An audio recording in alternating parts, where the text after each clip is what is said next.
অরিন্দম মণ্ডল আমাদের সংগ্রামী যৌথ মঞ্চের অন্যতম বাঁকুড়া জেলার অন্যতম নেতৃত্ব এবং কুস্তি ইউনাইটেড প্রাইমারি টিচার্স ওয়েলফেয়ার অ্যাসোসিয়েশনের বাঁকুড়া জেলার সম্পাদক। আজ বাঁকুড়া জেলাতে আমাদের সংগ্রামী যৌথ মঞ্চের যারা নেতৃত্ব আছেন তাদেরকে নিয়ে আমাদের একটা মিটিং ছিল, এবং সেটা মিটিংটা হচ্ছিল এবিটিএর যে সভাঘর আছে সেই সভাঘরে। সেই মিটিং শেষ হওয়ার পরে আমরা যখন ছট্টালে চা খেতে ঢুকি, তখন তার চা খেয়ে ঢুকে বেরিয়ে আসার পর আমরা দুর্গাপুর থেকে এসেছি।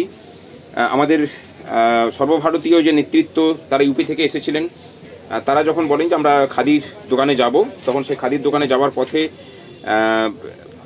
ওখানে একটা মাজার পড়ে, ওই ছট্টালের পাশেই একটা মাজারটা আছে, সেখানে যখন আমরা দাঁড়িয়ে গল্প করছিলাম তখন সেখানে খোদা বক্সের নেতৃত্বে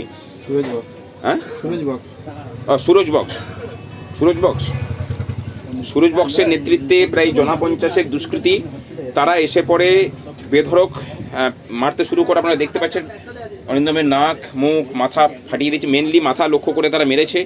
বাঁশ, হেলমেট, হকি স্টিক দিয়ে তারা মারে। এবং আমরা সংখ্যায়, যেহেতু আমাদের মিটিং শেষ হয়ে গিয়েছিল, আমরা সংখ্যায় যেহেতু 3-4 জন মাত্র ছিলাম বলে কিছু করতে পারিনি। এমন অবস্থা, এখন আমরা বাঁকুড়া হসপিটালে নিয়ে এসেছি। প্রথমে পুলিশের কাছে নিয়ে গেলে সে পাশ দিয়ে পুলিশ গাড়ি পেরিয়ে যাচ্ছিল, তারা কিন্তু কোনো রকম ব্যবস্থা নেয়নি, তারা পাশ কাটিয়ে চলে যান। এই রাজ্যটা কি আস্তে আস্তে দুষ্কৃতীদের মুক্তাঞ্চল হবে, সেই প্রশ্ন রাজ্যবাসীর উদ্দেশ্যে আমরা রাখলাম।